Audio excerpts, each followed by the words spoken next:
You are listening to the USDN on the DFPN.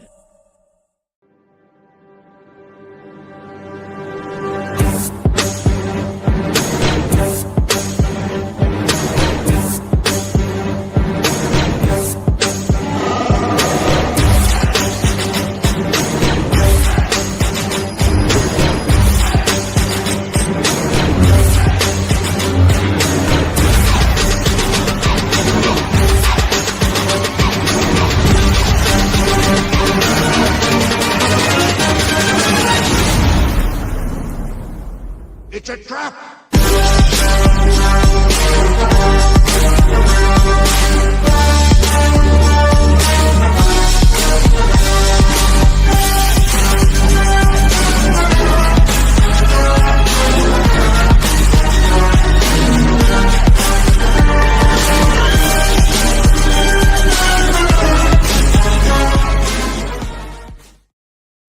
What is up, everybody, and welcome to the United States Department of Nerds, where we are for the people, by the people, and of the people.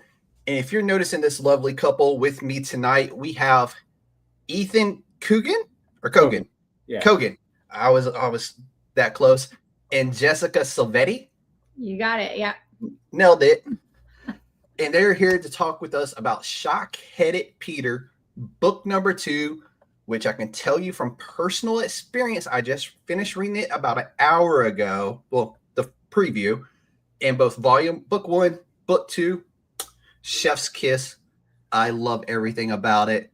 Oh. Thank y'all so much for coming on and joining us here and the rest of my council members watching from wherever they're watching from tonight. Thank you. Thank you so much. Can I first just applaud your intro? Yes, it's amazing. Because I was like, one, I felt like I was about to go on a ride at Disneyland, which was awesome. Compliment. And 2, I'm like, I want to explore this world more right now. I know there was a lot of Star Wars references and whatnot, but still, I was like, can we go into this more? Did you notice that we're also in an X-Wing flying through the galaxy far, far away? Yeah. Love it. And the voice at the very beginning that says you were listening to the USDN on the DFPN, that is actually our good friend and Frank D, who's a part of the No Gimmicks podcast here at the DFPN network. Oh, wow. Very cool. Awesome. Practices very hard to get the voice right. He can do Darth Vader and he can do Sidious. So, oh, wow. Brilliant guy, really great cosplayer as well. So, awesome. Yeah, we know how hard that is. We know we actually just went through this. We were cutting a trailer for a book, and we just happen to know a lot of professional voiceover actors who lent their voices to the trailer. But just going through that process, I know how difficult it can be to dial in the right voice. But it makes a world of a difference to have that good voice, Yeah. The perfect. He has it perfect. He's got that natural bassy voice anyway. So I think I listened to probably 100+ clips of him practicing over and over again. He would do one that he really liked, send it to me, and I would listen to it and be like, dude, that's perfect. That's spot on. What are you doing? It's like, yeah, it's almost there. And he would just keep going. And he dialed it in perfectly.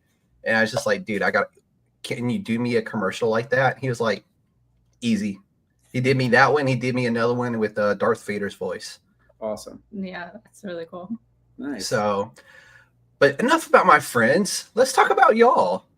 Yes. Well, first of all, thank you so much for your very kind words. It's very exciting to hear that you enjoyed reading it. And you got a sneak peek of part 2. So I loved it. Exciting to hear your response to it. Yeah. Really enjoyable. Your artist's name is Giuseppe.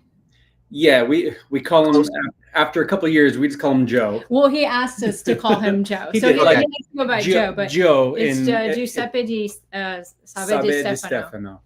Okay, and is he Italian or? Yeah, he's Roman to be specific, I believe. Okay, he lives in Rome. Mm-hmm. Okay, so this has been my year of discovery for comic books. Yeah, and I've learned of a lot of really, really good French, or I guess they're French and Italian comic book artists and comic book writers this year. And to see his name, I was like, he's either French or he's Italian.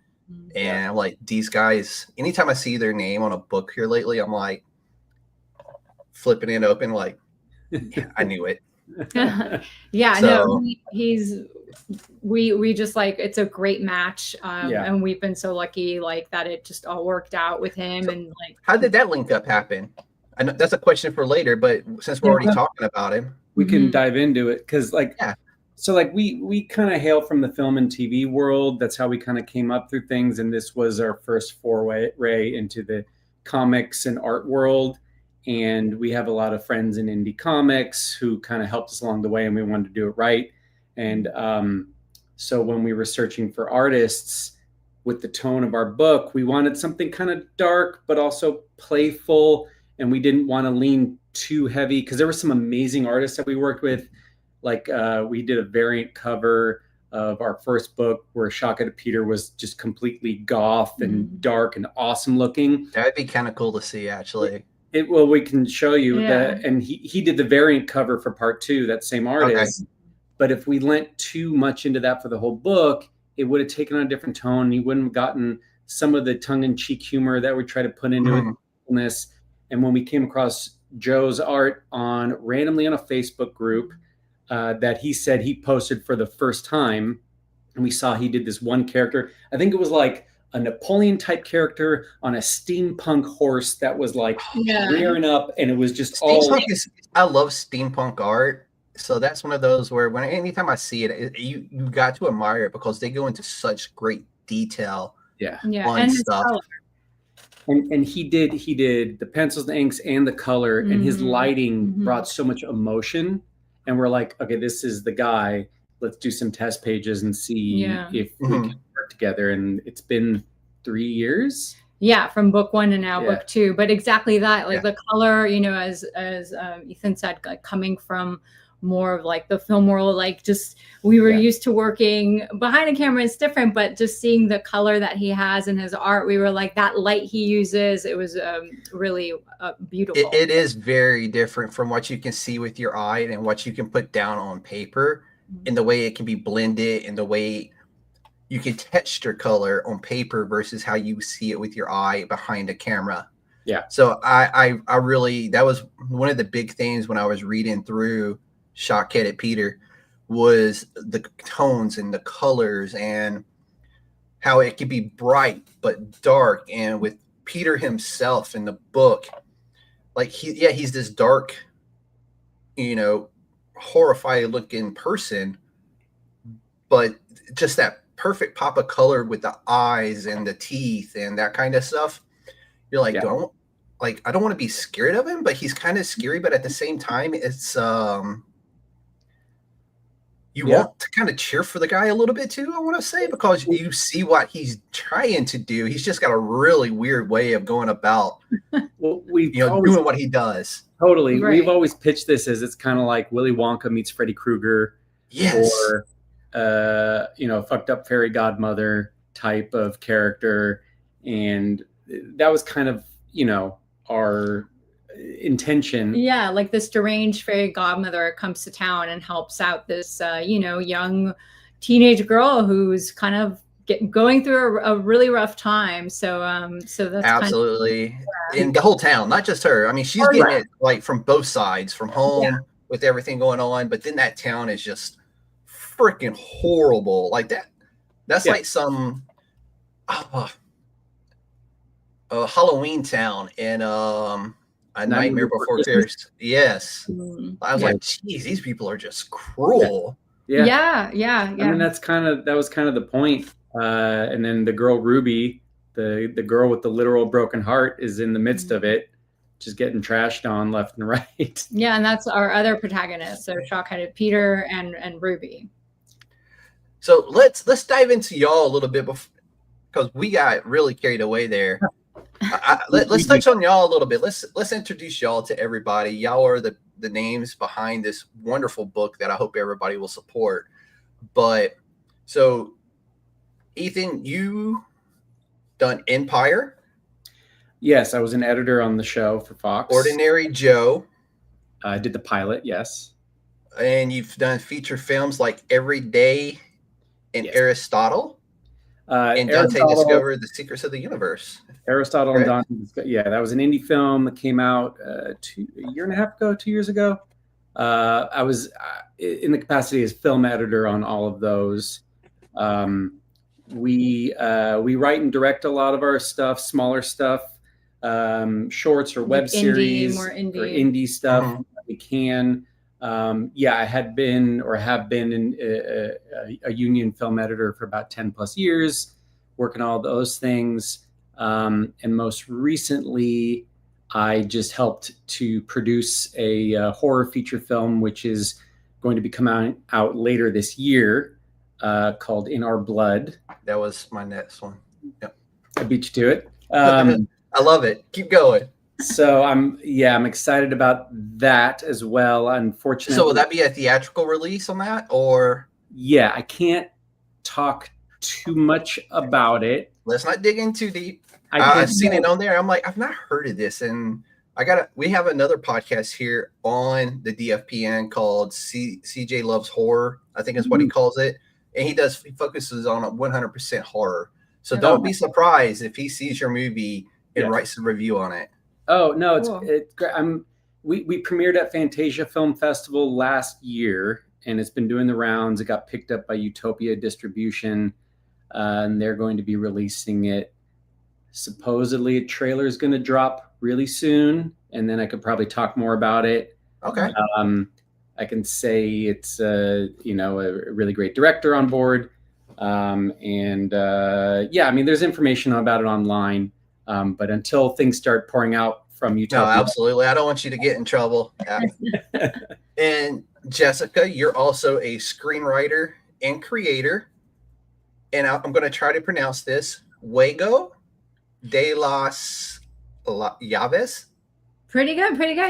Yeah. So I'm high school Spanish paid off. Yeah, it totally did. I'm as Ethan was saying, we collaborate, we write and direct together, but we've also worked on other projects like as work for hires, and I worked on 2 seasons. I'm fully bilingual. I was born in Mexico City, was raised in the States. I've worked on a few series like TV scripted narratives for Mexican productions. So you have worked with a writer that I just discovered, I think it was either late last year or early this year, named Clay McLeod Chapman. Oh, yeah, yes. Clay. Yes. Yeah. He wrote a comic book earlier this year or late last year called Seance in the Asylum.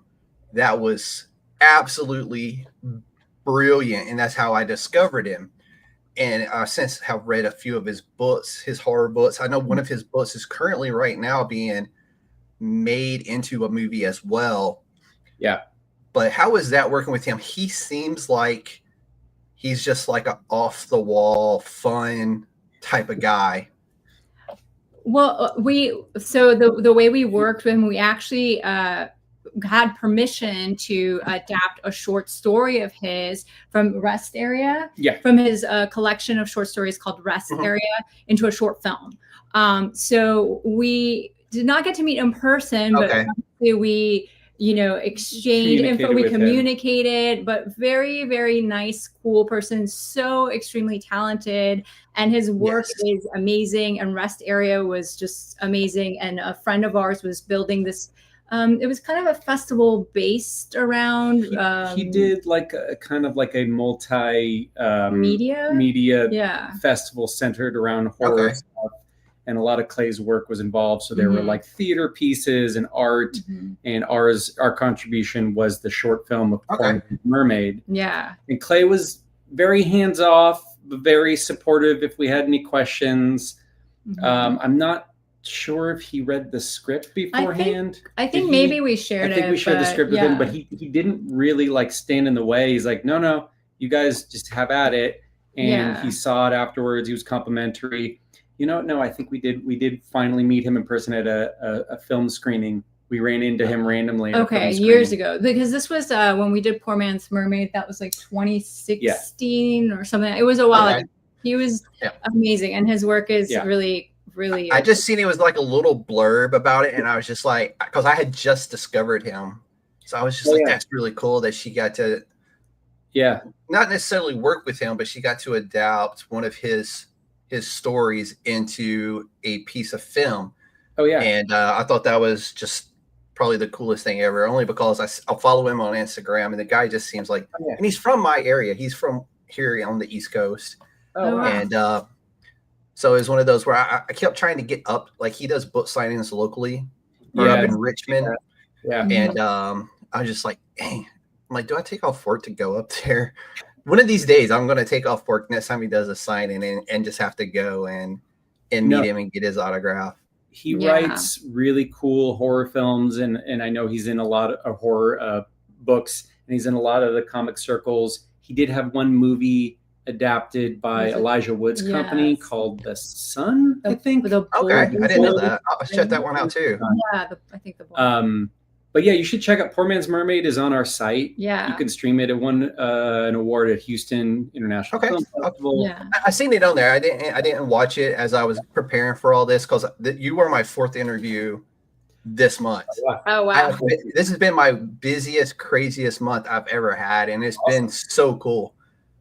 So I've been like on top of everything, and just was like, this is how it always should be. This is what I want to do. Nice. Well, so I see this from Kelvin down here. He said y'all have his attention. Kelvin's actually the guy who made my intro, who made my Ed Swing that you see graphic behind us. Oh, nice. He's been my brother for like 20 years. Nice. So tip of the hat to Kelvin. you. Yeah. Kelvin. Nice to see you. But let's keep going. So how did your Hollywood background influence the way you structured and paced Shockheaded Peter into like 3 books instead of just one giant, like, I'm going to throw you, 300 pages of graphic novel, and you split it into 3. So how did all that, like, you take one side of it and bring it over to the other side? Well, when we started, we first intended to make like a TV series, and then the world, because it's a fantasy horror, was so large, people were like, maybe, and then the pandemic hit too, so people were saying, maybe you should make this, of course, into a graphic novel. So that was kind of the idea, which we resisted a lot because we didn't have the knowledge for the process, and it was just seemed overwhelming, and it was just we resisted a bit. Yeah, because we have a lot of respect for it too. We weren't like, oh, we'll just come in and do this. We were like, okay, we're gonna have to study up and like figure it out and really see, because it's a lot, to take on. So I think it took. I will say though, it would have been an amazing animated film. It still could be. We have plans for the property. Yeah. So I mean, well, not to delve into that right now, but no. The process. So we actually you have to kind of fight against that sort of idea of cinematic storytelling a little bit. The pacing that you would put into a script, or as a director, is not. It doesn't translate in the same way. You have to get the same result that you're thinking, maybe when someone's watching a movie versus reading a comic book, you have to, we feel you have to do different techniques to get to it. And it was a lot of trial and error. We were cautioned to think about, your page turns with panels. And the more we started talking about it, the more we actually realized there's a lot of similarities with film editing and paneling out the script of a comic book. And so we kind of leaned into that strength a little bit. And also just like really focusing, right? Because you're in a script, you have these large dialogue scenes and all these descriptions. And so obviously the description could be there for our artists to have that communication, really set up that world. But, you don't have these long dialogue scenes. So it was very much about just like, what is the very important meat of it that we need that's also still compelling, that drives the story forward, that you hit emotional moments. So in that way too, it kind of helps you become a better storyteller, because you're like, okay, I really have to think what's the grain of it that I really need and make it good. Yeah. And another thing that we have to kind of deal with is if you notice, so I think as filmmakers, for us personally, we're not big voiceover people. We're not big narration people. Mm-hmm. And there is a lot of that in comics and graphic novels, and it works very, very well. But if you notice, we don't do a lot of that in this book. We're very focused on the action more of the characters and leading the scene. You'll have to catch up, find out as they do. That was another thing that we struggled with at first, whether or not we should put that in and write some narration or not. No, the way y'all did it, I really like, because a lot of what Joe did helps move your words along the page. Yeah. So that really helped y'all in not having to put in those thought bubbles or those like explanation cells that you often see sometimes. And did he also do y'all's lettering as well? He did. Mm-hmm. Yeah, he did everything. That's perfect, because the way the bubbles and everything are laid out together, he did such a phenomenal job. And I can't imagine being, you have scripts in Hollywood. You probably did y'all write a short story on this first and then start chopping it up, or did y'all just go in like kind of storyboarding it? Yeah, they're very detailed scripts, very, very. Are you talking about before the script for the graphic novel? Yes, yeah. I didn't know if y'all had wrote out kind of the story, then we were like, this is really long, let us split it into 3 parts, and then where you start lining through, you're like, okay, this is going to be too much for the story, so let me cross it out. Well, it actually started out as a TV pilot. Mm-hmm. Cool. Yeah, production, and we were trying to pitch it around. This was like our Bible for the show. Oh, nice! Look at that. We had so we kind of delved into the graphic novel world before we even realized it. Yeah. But look at that. That is, who did that right there? Yeah. I do a lot of graphic design collage work. That's really cool. That's almost like the movie with Kevin Bacon, Phone Booth. Oh. Okay. Like the way the eyes are. And how in the new trailer that just come out, where you just get the eyes in the face, the mask comes out in the dark. Oh, that's what I immediately thought. I was like, oh, that is so cool. So we started out with that, and then it kind of we kind of took that as our basis and transitioned that into we repaneled the whole thing and wrote. Essentially, we took our pilot for part 1 and tried to translate it into part 1, 60 pages of part 1. Yeah, because that sets up the whole world and introduces all the characters. So it's a lot of world building. So I do have one question for y'all. I may have missed it, or it may be in this in the entire thing of book 2. I think it might have been in the beginning of book 1 as well. The young boy, where he's like, oh, that's him, and he starts following him. Is that Ruby's dad, or is that somebody completely different? Because we don't see that boy no more. He just kind of I don't know if that was just used to tell a quick thing of him. He's at the beginning of part 2. Yes, as well, and he will come in flashbacks throughout part 2, and you will eventually. We'll reveal, the tie-in. Yeah, exactly. Okay, but it's in a different, in a different time. So that's a little bit, dropping it here and there, and it'll eventually merge in with the main story. Yeah, perfect. Because I was reading part 2, the preview, and I was just like, I hope this is tying into something later on, because this, it feels like it's in the world, but it feels like it's not in the present time. Yeah, it feels like it's from before. So, all right, cool. Yeah. No, it definitely will have a payoff for sure. But we're kind of stringing it along for now. Yeah. So y'all being a married couple, how does that, the collaborative process with y'all work for this? Are y'all pretty much same page when it comes to this kind of stuff, or were there competing ideas on certain things? Because it's really, you're the first couple I've had on the podcast that actually, write Yeah. comic books, and that's really cool. I think any team is gonna, will vibe on certain things, and then we'll have differing views on other things. And I think that's kind of and then you get the best of eventually. Yeah.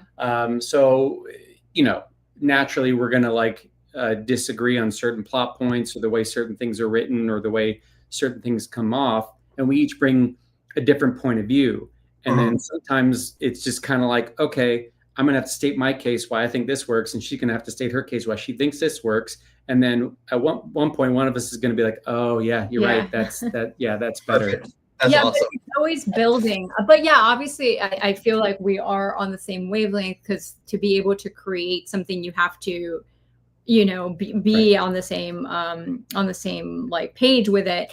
But exactly that. I think that when we do challenge something that the other one comes up with, it's only to make it better, or to really make sure it fits exactly, and like it's just purposeful and so it's always to improve. But I think most of the time with this project, I feel that it's been pretty smooth. There's just points that we're like, oh wait, hold on, maybe we can go deeper with this, or we can go scarier with this, or once we set up the premise, I think we were pretty much in agreement on how everything was going. We knew A, B, and C, but then sometimes little things pop in here and there, or little side characters pop in that we out more. Like there's a really cool chapter coming up that's all another side character, which I'm really excited about. Some stuff like that, pops up, and we discovered that along the way. But ultimately, I think we're pretty much in agreement. Like Ruby, Peter, we know what's happening. Go. But anything like that, there's always a purpose for it. That's the thing. Like if something might seem like a cool idea, it's like, well, okay, how does that fit? And is it a purpose for it, instead of just like, oh, this is cool. Yeah. So I did notice in the preview for book 2 is y'all did start going a little bit more into Ruby's tormentors, the other children in the town. So I thought that was really cool when you see Ruby going to visit the one shopkeeper, and that's actually the girl tormentor's dad. Yeah. And her dad kind of puts Ruby's family in this very high light, whereas his own daughter, he's just like, this kid's a lost cause over here, as she's causing all kinds of hell. Yeah. I mean, we're very much character driven in all of our stuff, even though we built this world and we feel is pretty immersive. We always have to go back to, it's always character first, emotion first, because without that, nothing's going to matter. Yeah, the layers and the complexity. We want the characters to be three-dimensional, even though it does give the reader the buy-in to the book and to the characters. Because I know for me, I'm cheering for Ruby over here, but I'm also like, Peter has like 100% of my attention, and why his real intentions are with Ruby and this town, and why he actually is. You know what I'm saying? Yeah, we know what he is per se, but y'all understand. I mean, it's y'all staying. No, but it's great. It's great that that's what you're experiencing with it, and it's great to hear, because that's obviously like our intention with it. So it's cool that it comes across, and it's like compelling to you. No, it's spot on. I think anybody who enjoys like the older like a Charlie Brown's Christmas or Charlie Brown Halloween or any of the Miyazaki stuff, the Nightmare Before Christmas, anybody who enjoys that 90s, early 2000-ish like animated stuff, I think they will really love what y'all are doing with this book. So we kind of pitched this as, we say, Labyrinth meets A Nightmare on Elm Street by way of Hayao Miyazaki. So it's like, if Studio Ghibli did kind of like a horror type. I mean, I guess you could argue that maybe Spirited Away is a horror. I was just say Spirited Away, definitely. Yeah, it has a dark, theme throughout it. He's got a little bit of a dark theme throughout his books, but they don't really. They're not. What's the word I'm looking for? you have to be really paying attention to it. You know what I'm saying? Subtle. To Yeah, get to pick up the darker, subtle undertones that he carries with his stories. totally. So yeah. And I do think we will get a little darker as we move forward. There is some pretty like distraught things that happen. I know. I mean, in the preview for part 2, there's some pretty graphic stuff in the preview for it. So if that's the direction it's going and what Peter's plans are, I'm like, perfect. This town deserves everything they're getting. Yeah. Yeah, that's the direction things are going. Well, it's a lot of like, you know, we took inspiration from the source material, this German book called Der Struwwelpeter, right? A 19th century German children's book, like 1 or 2 page cautionary tales about behavior, children's behavior. Don't suck your thumb, otherwise someone's going to come and chop it off. Don't hit the dog, otherwise your body parts are going to fall off, right? Brilliant stuff. Use punishments to teach. Right. And there is a character called Shockheaded Peter in one of those stories about a boy who doesn't take care of himself. And we kind of plucked that out, created a mythology around that character and put him into this other universe. Yeah. But with the whole theme of the cautionary, behavior, punishment. And then we gave him a code. And then we let him loose. So there's a whole mythology that we put around this thing. It's brilliant. I mean, just being able to pull like an obscure character from German folklore from the 19th century and put him into this beautiful, brilliant animated world that y'all have created for him, and just, hey, go do your thing, dude.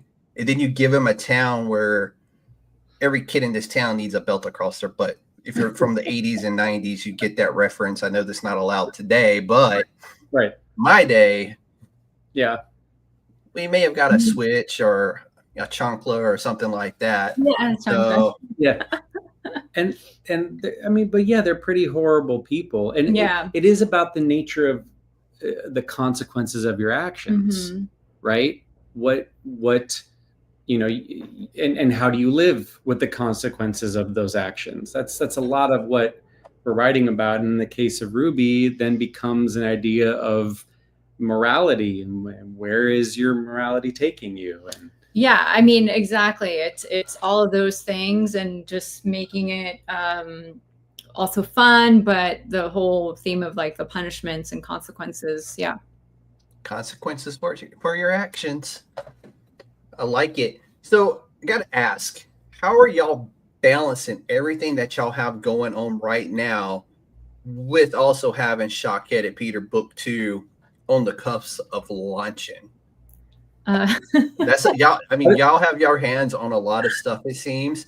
And oh, by the way, we're about to start a Kickstarter, which is 30 days of madness. Yeah. So it's already started. And like building up to it is, just trying to get the word out. So thanks for having us on. Thank you. Yeah. And it's just about awareness and getting it out there. So I guess less sleep, being just busy and trying, but trying just to get it out there and get things done. There's a lot of marketing, self-promoting, reaching out to people such as yourself. Y'all have done a really, really good job of this. Oh, thank you. Like let me give me just 2 seconds. Yeah. I've done like almost 20 interviews this year. And y'all, for the most part, I won't say let me take that back. Almost every single person I've interviewed has got that part of the Kickstarter thing nailed down to a T. The marketing in yourself, getting the book out there for people, coming on podcasts and doing that kind of stuff. Y'all are doing a phenomenal job of doing that pre-game stuff that y'all should be doing as a creator getting ready to kick off a Kickstarter. Thank you. So kudos to y'all. And I got to literally like Ben Lacey this year twice. Had Bobby Campbell on here with his Tales of the Illuminatus. Bruno Caterino if he's another guy, he does a lot of really good sci-fi horror anthology type of things. I've had him on here 3 times.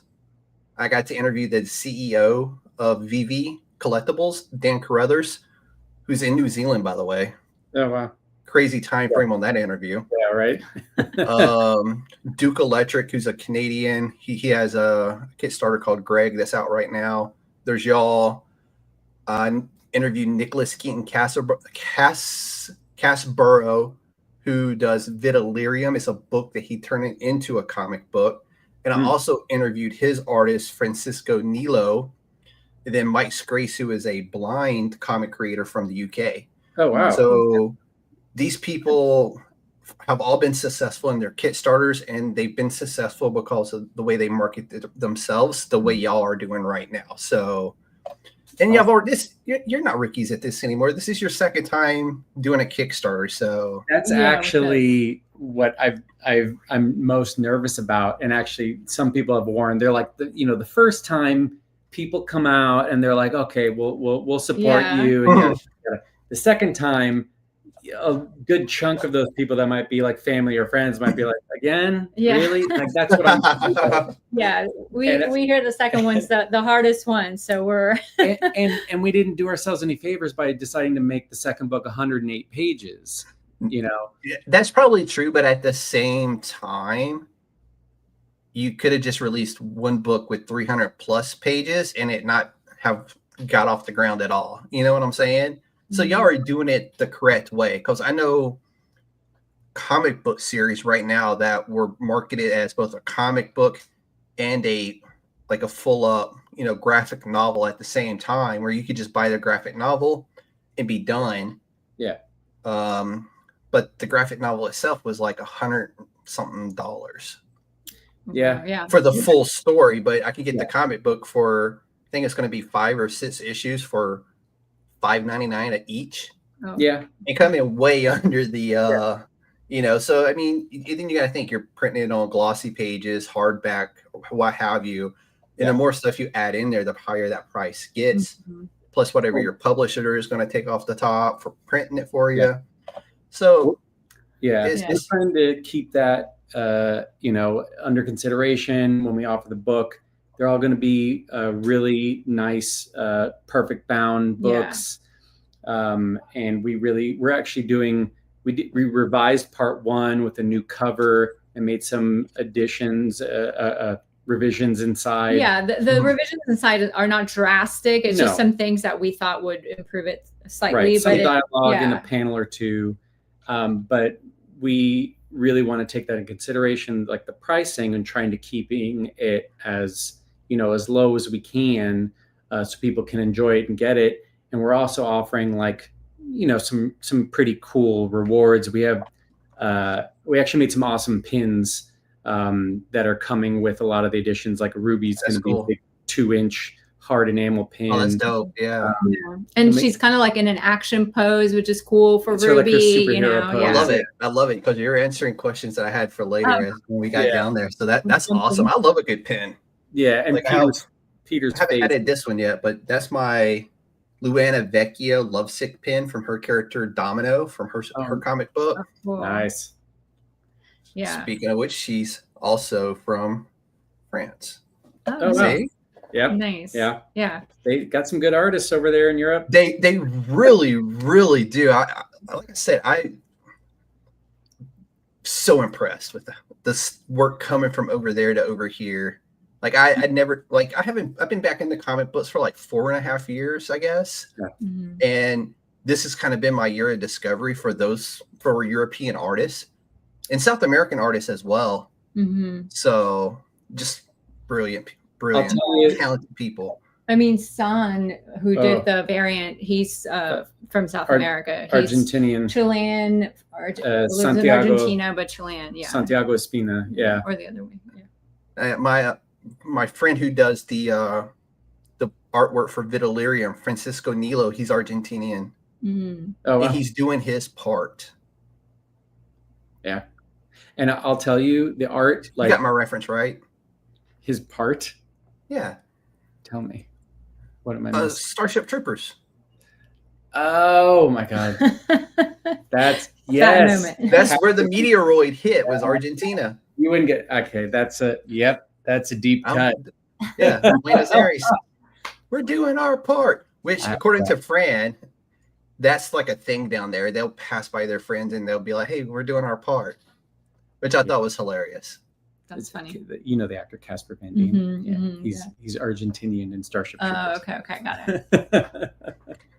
Brilliant piece of cinema, by the way. No, it is. Paul Verhoeven. Yeah, that Total Recall, RoboCop. Mm. Nothing better. Great time. Those But to get old back- 80s and 90s. Yeah. Yeah.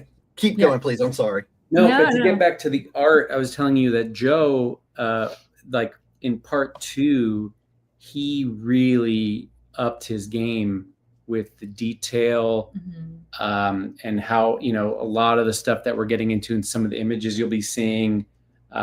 We were very impressed and pleased with the way that he's been progressing. I mean, he's amazing already, but between Yeah. the first book and the second, there was some time and he had worked on a couple things. And then when we met up again to talk about book 2, we talked about that, there is not a lot of time happens chronologically from book 1 to 2, but there is this change like in our protagonist, right? So we were talking about like maturing a bit and like darkening a bit of the art. So it's still the same. It's the same, but it's like there's this like level of like darkness that kind of like creeps in a little bit more.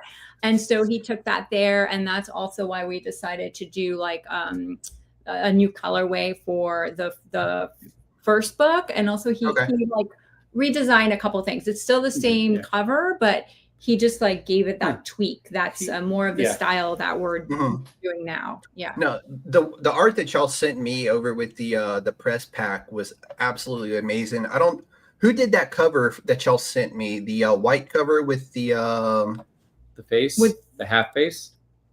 No, the one with, I think it's Ruby. With Ruby. Oh, that's San. Yeah. Santiago Espina. That's okay. So he did the goth cover variant. I love that cover. Mm-hmm. So he's great. If we went with him to do the whole interiors, the vibe would have gone very differently. Yeah. We think the way that the script was and the story was, we had to lean more into Joe's art. Yeah, it just aligned for this project. But that cover by San is beautiful, and it's amazing. It's all I mean, they're both obviously doing everything by hand, but like the line work. So yeah, exactly. So San basically sent us, you could see like he does all that by hand. He literally he sent a picture and you could see it was just done in a spiral notebook. And I've actually, I hired him to work on a pitch deck for a movie I'm developing, and he did a bunch of the artwork to help with that. So his that variant cover is excellent with Ruby, and we're very pleased. I absolutely love that cover. That's one of those where it'd be really cool just the big poster, slap it on the wall, because I love that style of art, and then that goth feel to it. It's a brilliant it's gorgeous cover. It's gorgeous in the color and everything, and to be honest, it's so simple. It's just red and blue foil. Sure, if you want to. He's gonna grab the foil based on the gothic cover that San that would did. be amazing. Yeah, he's just gonna show it. And for that, we did that with the first Kickstarter, just a limited edition of the foil. So obviously we promised we're never going to reprint that. So it's like a metal, very, very cool. But one thing is we haven't revealed the cover yet for the standard of book 2, which we're not going to do until we launch. So that's Joe. Yeah. Smart. But I like it. Here's the foil that we did as a variant. Yeah. So. Yo. Yeah. Do y'all still have those on your site? Yeah, there's only 5 or 6 of these left. Yeah. Okay. But yeah, I was just saying how that is not going to reprint this. This is look at that limited. But see, that's his Shockheaded Peter, and it's a totally that is rabbit brilliant. Yeah. Here, show the back too. Well, the back's on it. Yeah, too. the back. No, but the back is also metal. You know, we just did the foil for it. That I'm a sucker for a good-looking gothic horror themed foil. Yeah, It's no, just something about them. The way the foil and the metallic off the foil just makes certain elements pop on the covers. Printed really well. This is just the regular. Still very beautiful, but the way the yellow foil makes the yellows and stuff pop is another level of artistry. yeah, and it was really, really fun. And again, just for those people who are listening who don't know, that is for book 1, the variant cover that we did. But we had a blast. That was only the first Kickstarter printing. Yes, yeah. yes. Those are That's how you do. That's how. And I wish comic book companies of the 90s would have done this and just kept those to a limited print. Because if you go back, and if you can, I don't know if y'all were into comic books in the 90s, but everything had foil covers back then. Like literally everything. Yeah. And they overprinted the hell out of them. And now they're worth pennies. Yeah. Yeah. It's like I collected baseball cards, and cards of the 80s and 90s were like junk. So yeah. Yes. I get it. Yeah. But yeah, we committed to that, like being like, this is only with our, first Kickstarter printing. Like, we're not going to reprint these, so that way that there's that, I guess, the limited. You hold something special for me. Yeah, I think San was kind of tapping into our, our HBO version of this book, and we're like, if we do go down a road eventually, like these are good comps. There's a anime that just reminded me of. It was in my head, now it's gone. Beside the point now, I guess, because I can't even remember the name, but him walking down the stairs and then the foil, the very goth look, it was like a vampire anime that I had watched. And it's just my head immediately went there. Email us if you remember. Yeah. I will. Yeah, absolutely. Or I'll shoot you a message on Instagram. So Shockheaded Peter is such a unique blend of horror, fantasy, and folklore. And you balance the gruesome punishments and strangely whimsical energy. How did you kind of strike that tone without tipping too far into pure horror or pure fantasy? I think because that could have been very easily done if you weren't careful. Yeah, I think that's two things come to mind. One is definitely like relying on our characters being very layered and grounding them, and like our protagonist Ruby having a lot of heart. And also the art, like what we're talking about with Joe, just like having that balance so that way we don't fall too far into that dark and horrible world that could have very easily have been done. And that could be something really cool to go back to later and re-explore, make it into a darker, more adult toned book if you ever wanted to. So that's a door that's open for y'all later down the road if you wanted to. I think, well, maybe we're just a little deranged and we laugh at all the punishments, and maybe that's we all are. We all are.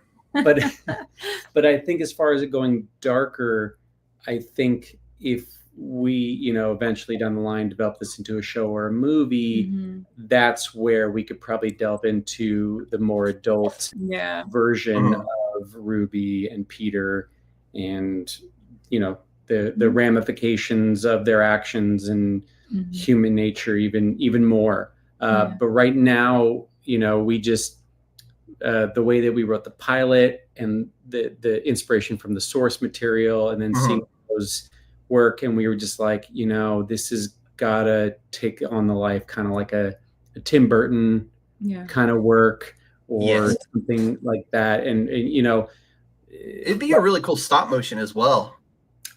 It really, we've actually, that we know people in that world as well, and we thought of that as well. Yeah, but even if we do, which would be amazing to do a series or a film, we would still keep that magical aspect of it, even if we go darker, because I think that balance is really important to still have. It is a fantasy horror, and I think that these moments that do balance it just make it feel like well-rounded, and people can connect to better than if it was just like leaning way much more No, one yeah. And the way y'all done it, you have this perfect balance where a kid can sit down and read it and not be scared, but it's also still fun for us as adults to read as well. Yeah, and that's one thing we were like, oh, okay, what are people going to think this is? Because it's not, yes, because of the images, like the illustrations, you might think, oh, this is for kids, but we always say it's like, you know, like at least PG-13, because like the things that are seen. There's a couple of F-bombs in there. Yeah, exactly. Yeah. So, I think every good comic book should have at least one. Yeah. So I mean, it is. For us, it's solid PG-13. Yeah, solid for sure. Yeah. You know, I think PG-13's allowed what, 1 or 2 F-bombs? I don't know now, but something like that. Yeah. Something like that. So. And we don't. There's no nudity. Well, no. There's like a half. What? Then later on.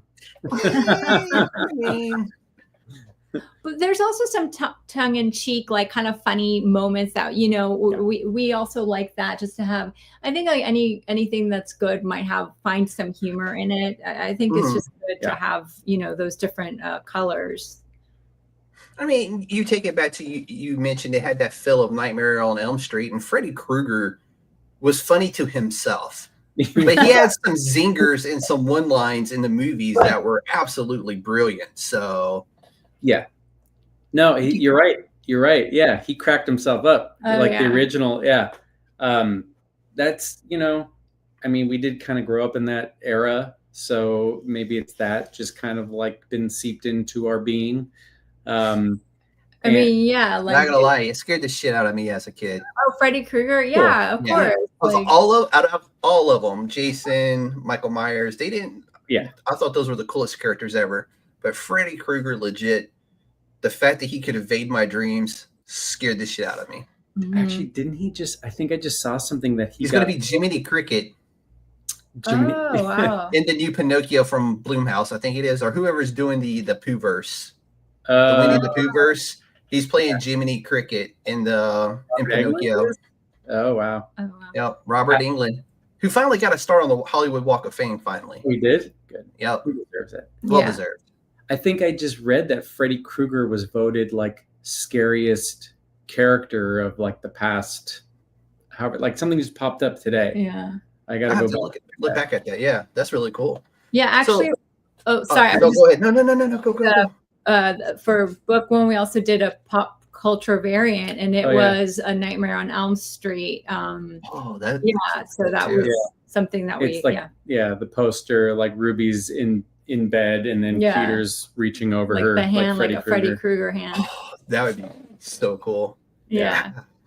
I wish I would have discovered it then, because I would have but I'm definitely going back and getting that foil if it's still available.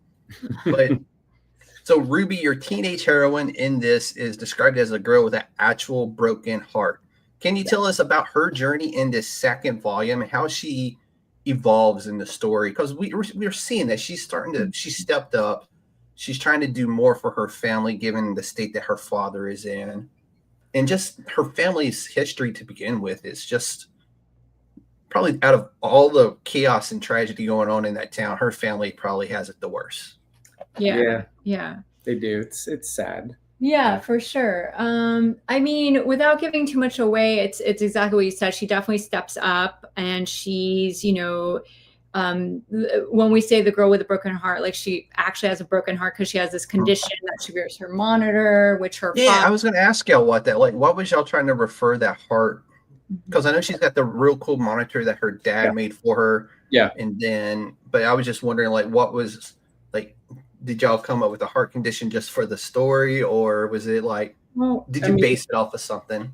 It is not off. I mean, it is also kind of like, you know, a metaphor for society, you know, kind of like the people who want to do good or who are naturally good, centered around all this monstrousness, all this horrible behavior. You know, you are essentially a person with, you know, you've got a broken heart. You can't compete with it. You can't fight against it, or to no avail, because it is just overpowering. I think it kind of emerged out of that.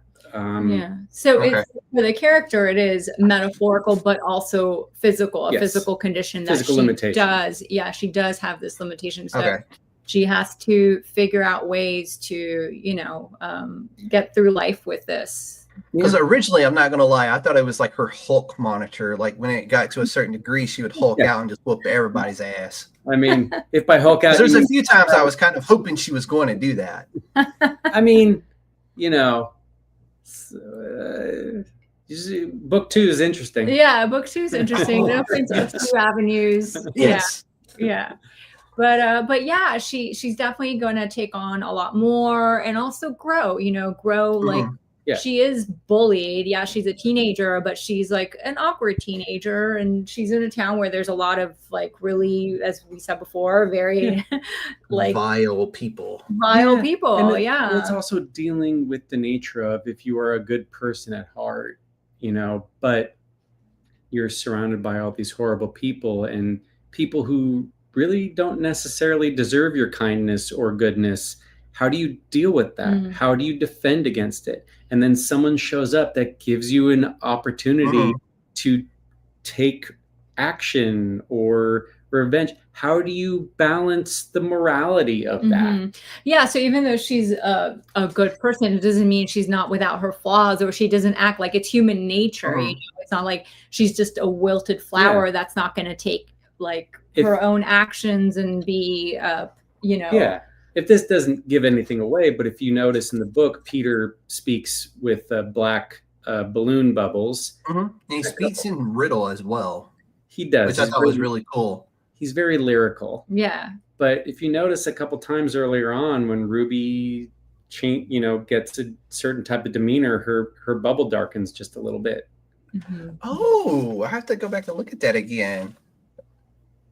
Yeah. So, I mean, it's definitely like, I think book 2, we do have 108 pages. So it's going to expand a lot of what's going to happen. It's going to reveal a lot of things.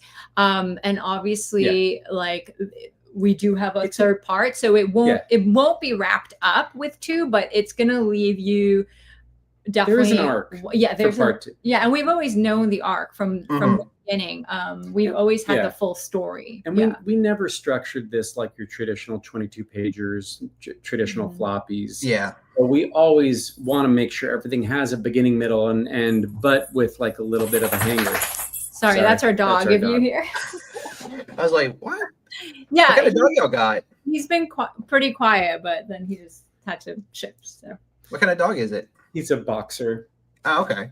Yeah. I got 3 cats. They're all downstairs apparently. Normally there's one sleeping right back there. Normally there's one sleeping like right here on my desk. And the other one, he's new to the house. My daughter just adopted him. But he stays downstairs until my daughter's home, and then he's like wherever she is. Oh, nice. He's very much my daughter's cat. He's 100% attached to her. Unlike the other 2 who were basically 100% mine at this point. That's another thing. We kind of have like in the book, like for lack of a better term, spirit animals. At the beginning, Ruby has Toby, the mechanical bird. I thought that was really cool because that's my oldest cat's name is Toby, only with an I. And if you notice, Peter has a little salamander.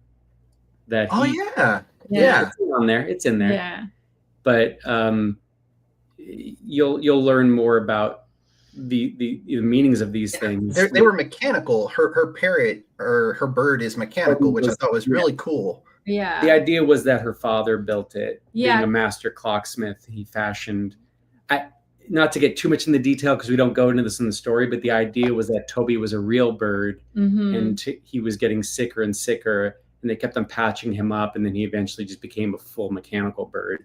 That was our own backstory. No, that's cool as hell. Yeah. I love that. Those are some things that sometimes you're like, well, what can you keep in the story and what can you have to like make more concise? But that's the origin of Toby. We have a little compendium of all these backstories. They're there. And y'all get ready someday to release the full like the artist edition, as they call them. Yeah. You'll have to include all those little things like that because that's really cool. Yeah. But I was just saying, Toby is there's a connection there with people and their animals. Yeah. So. I know the one family had the pig as well, but I'm sure he's been raised for something else. Yeah. That's pretty serving for Yeah, I'm pretty sure his name was Bacon or will be Bacon. Yeah. Yeah. All right. Man, we've been hitting this just right. So, was this always planned as a 3-part series, and did you always have a beginning, a middle, and an end already planned out, or was it just something where you started working and realized, like, oh, this is going to have to be 3 parts, but we know the beginning and we know the end? The second question we knew. Yeah, we knew where it was going, and that was like that Bible that Ethan showed you at the beginning. Yeah, so that we had like all the main points in okay. the entire arc. Yeah, we actually have what, 4 or 3? I think it's 3. So like there's 3. No, but there's 3 full books. If this 3 is a full book, we have stories mapped out for 2 more. Yeah. Oh, dope. Yeah, I like that. Because it builds out the mythology. Yeah. And we needed to do that to actually build to write this. So we kind of thought all that through. So, but the second part of your question, the 3 parts, I don't think we knew it was 3 parts. I think that came organically. For this first book, we wrote the chapters, and then it was trying to find. Yeah, I guess it came as we were making it. Like the first one, then we figured would it be 2 or 3, and then. Well, I think we did the first one because we were like, this is how we're going to test the waters, and we have an arc for like the intro, and we did that. And then when we went to write, it took us a bit to write parts 2 and 3 because of work and other things we were doing. Oh yeah, I imagine. And so when we sat down and we wrote it, and we were thinking about the arcs, and like I said, 108 pages, but that was like the right arc that hit the right points, and it got the right ending where we're like, we can end here. And then we're like, what's left? That's just one more part. We can't stretch it out or shrink it anymore. So I think when we were kind of organically figuring that out, it just kind of, the pieces fell like that. Yeah. If we went back right now to rewrite it might only be 2 parts. I don't know. I don't know. Yeah. No, that's really cool. I like the fact that you had the beginning, you had the end. It was just figuring out how to, arc 1, arc 2, arc 3. I've seen stories that were arced really badly. Like they just kind of like abruptly stopped, and then arc 2 picked up, and you're like, this is just the first arc. Right. Like, when are you going to start the second arc? Like, you're continuing the first. Yeah. It's kind of like how Netflix is doing their TV series right now, you know? Yeah. They give you the part 1, part 2, part 3 of season 5. Yeah. And you're spreading it out so far. Like Stranger Things, I can't even get into anymore. Oh, really? It's been spread out so far, like with years between seasons. I'm like, I don't even care no more. Like, these kids are having kids now, you know? Their grandkids, you know? And I'm just like, it ruined it, because the first, like, 2 seasons, I think, were like, boom, boom. And then it was like, oh, it's going to be 18 months. And I'm like, I'm not even going to care in 18 months. Yeah. Well, mentioning that was a worry with us, like, having so much time in between the first book and the second. But that's another reason that we're going to be forging right ahead. Like, book 3 is already written. We just finished. Like so our plan is to, as soon as like this campaign is done, and you know, hopefully everything goes really well, then like dive into the next right one. Into it. Yeah. I like it. I like it when we're in it. Ideally, we would love to like put out part 3 end of next summer and just have the whole everything done. But yeah, we'll see. That's awesome. So we'll start rolling this up a little bit. Let's talk a little bit more about the Kickstarter campaign starting October the 8th. Yes. And it will go, I'm guessing, 30 days like a normal Kickstarter, or do you have it planned for a little longer? November 4th is when we're ending. Yeah. Okay. So a little just shy of a month. 28 days? Yeah, 28 days. And we got a national holiday in there with Halloween, so. Exactly. Yeah, so we'll be running that. We got some early in the first 48 hours, we got Mhm. 2 early bird tiers, which would be really good Cool.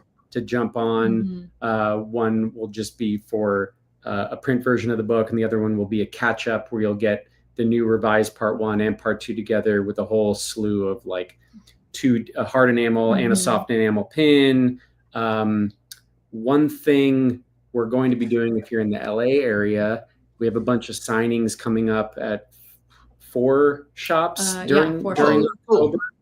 And this is only in person, unfortunately, but we printed out little mini ink only ash cans of chapter 2 preview. Oh, that's really cool. And they're about half the size. They're floppies. And we're giving those out at our tables with the purchase of anything. Could be a book, a pin, cards. That's really cool. We only made 50 of those. Yeah. But so for people who don't know at home, this is what essentially an ash can is. Only this is a foil ash can. Oh, cool. And this one's from Duke Electric, who was just on doing Greg, which is it's Greg issue 0. He wanted to start off with a prequel, then jump into the main story of his book. So this is basically the birth of Greg. Nice. But it's an ash can and it's a foil with just the highlights in the foil. I don't know. It's really cool.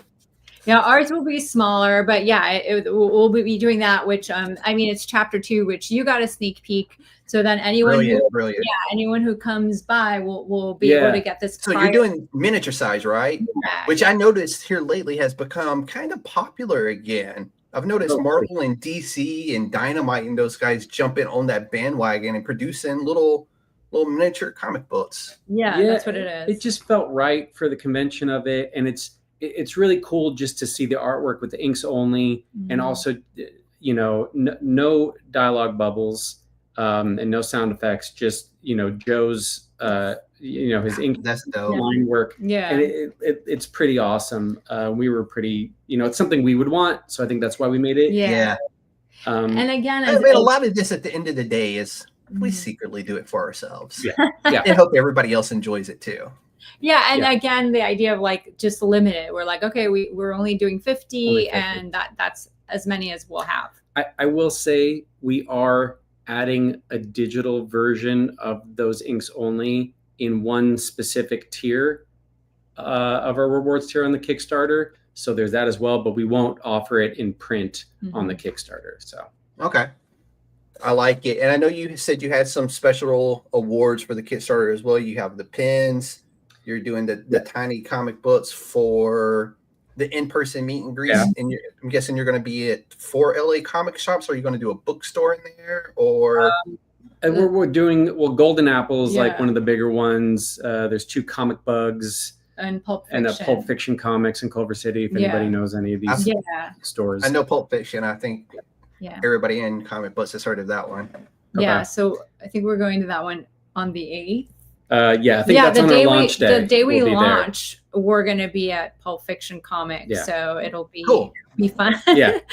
And so we got all the good stuff happens in LA or north of me or south of me. Nothing ever really good comes here, and I don't really blame them because it's kind of, you know. But you should start with something. Yeah, I mean, you started this, which is amazing. So you know, the idea has crossed my mind because I and a friend of mine, they own one in Missouri. They have their own. They do anime con up there and something else. I think it's like just a regular like con. I don't know if they got comic books or not, but he's killing it out there.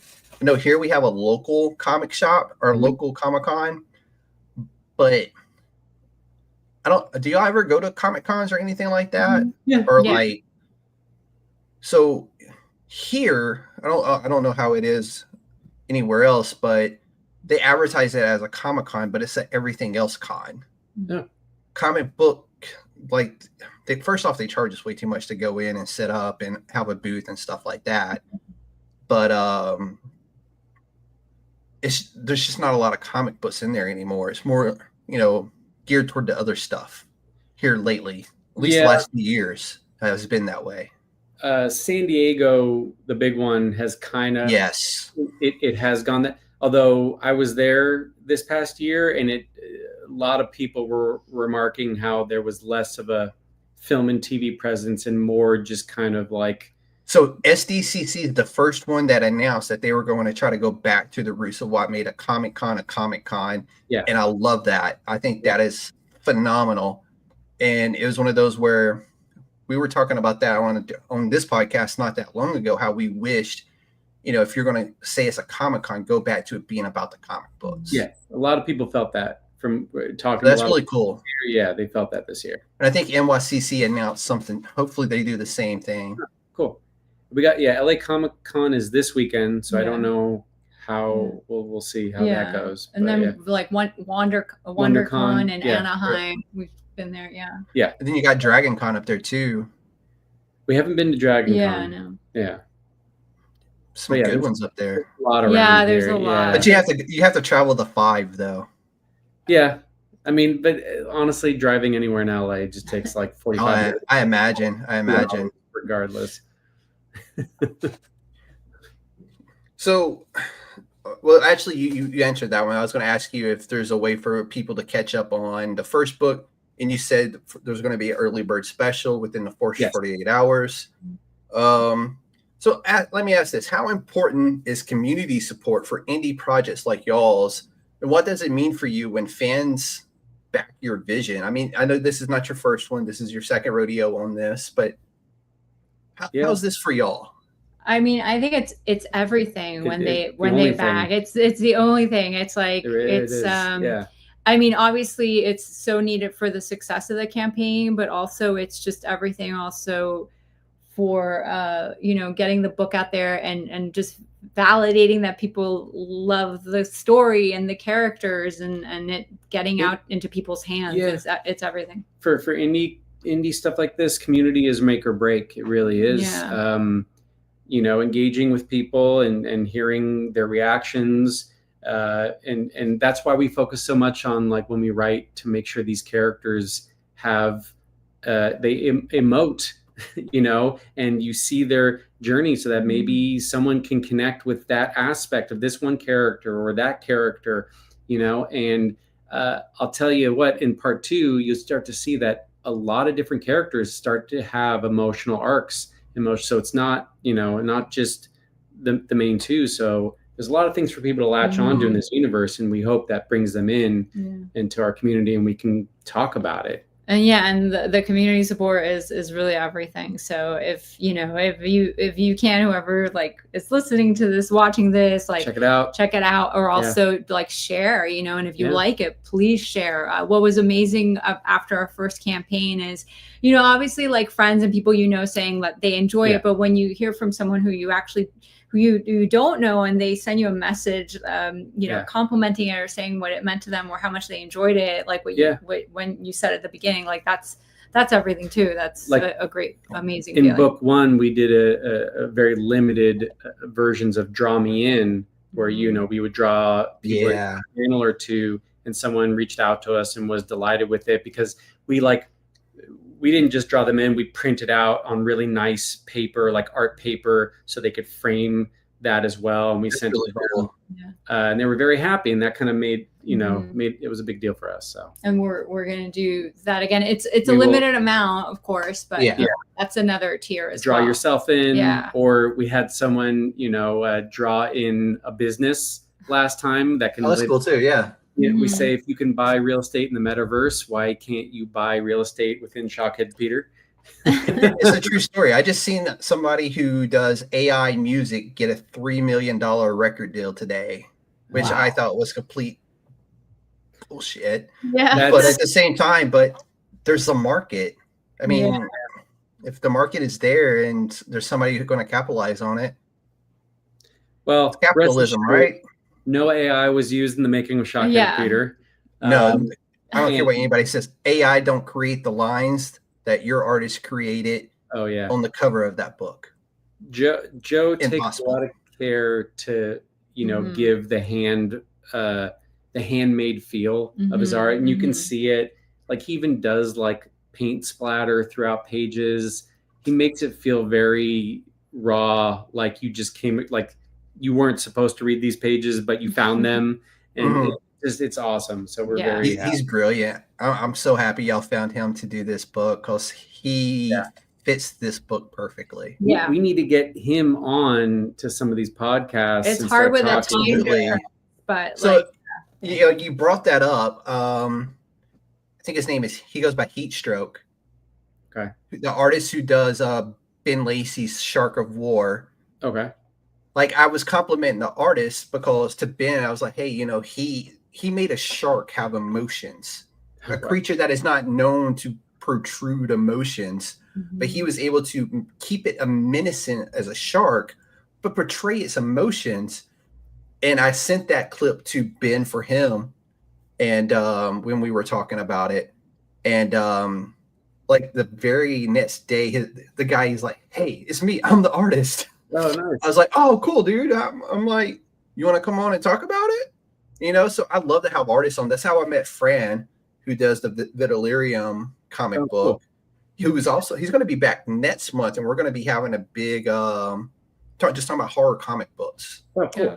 Nice. That's us. We're just going to talk about horror comic books because that's what we both really love is horror comic books. Yeah. Yeah. So there's a lot of good stuff out there. But yeah, if he wants to come on, and I'd love to have him on. Yeah. that's awesome. I mean, we'll talk. Yeah, we'll tell him. He's 8 hours, 9 hours ahead of us. From us, 9 hours. Maybe only 6. Yeah. I made it work for New Zealand. Yeah, right. I can make it work for Italy. Right. Yeah. I do interviews in the UK all the time. So, I mean, I think it's like a 4 or 5 hours ahead of me, whereas y'all are 4 hours behind me. So it's just now getting dinner time where y'all are at. So. Oh, nice. Yeah. I mean, we could totally reach out to Joe. Yeah. If he's interested and he wants to do it, then I would love to have him on. Oh, awesome. Yeah. Yeah. And obviously, like, our book is one of the books but he's done a couple other things since. He sent us this Italian graphic novel he just did called Malerva. Yeah. And it looks amazing. Yeah, it's very some cool. sort of like Dante's Inferno horror. Oh, that's really cool. Yeah. If you want to check out another really good one, check out Don't Run with Scissors. It's done by the Keen Spy, and it's brilliant. It's done by an Italian artist as well. Oh, cool. Don't Run with Scissors. I wonder if he knows, but we'll check that out. That sounds cool. Yeah. It's got to be a small community there. So I imagine, like Luana, I know she's from there. Like Tula the Toy, I think she's British. So there's a lot of really, really good European artists that have literally, in my eyes, burst onto the scene recently. So and I don't know if that was just me being like, stuck like this for a while and then expanding out, but 2025 has been a year of discovery for me in terms of like comic books, and then getting to meet people like you, like Ethan and Jessica and everybody else I've got the pleasure to interview this year. It's been very awesome. It's been very awesome having y'all on. Before I let you go, why don't you tell everybody where they can find y'all, and also when they can, your Kickstarter will drop. You can find me on social media anywhere. My handle is EBK from LA, pretty much on any social media. Yeah, for me, I'm mostly on Instagram. Or I guess you can find me at Jess_Silvetti. So it's just like my name, spelled like my name. And as far as the book goes, we would say just go to shockheaded2, the number 2.com. That'll take you straight to the Kickstarter. And in the Kickstarter preview, there's a bunch of links if you want to go back and find part 1, or just wait until October 8th and grab all the goodies on day 1. That's when it launches on the 8th, and we'll wrap up on November 4th. Awesome, guys. I want to thank both of y'all for coming on. This has meant the world to me to have y'all on and to talk about Shockheaded Peter Book 2. Spread the word. I'm here to celebrate Kickstarters and independent comic books all over the world. So October 8th, Shockheaded Peter drops. Go give Ethan and Jess a follow. They are awesome people with an awesome book coming out. And it's this point in time where I want to welcome y'all both to the Council of Nerds and let you know that Shockheaded Peter is USDN approved. Thank you. Thank you Awesome. so much. Thank you that so means much. a lot. Thank you. Thank you. So with that, everybody, I want to send everybody out with a good night and appreciate y'all if y'all came on and watched us live tonight. This video will drop next week on all podcasts and platforms and on YouTube. And with that, everybody, we are out of here. Bye. Thanks so much.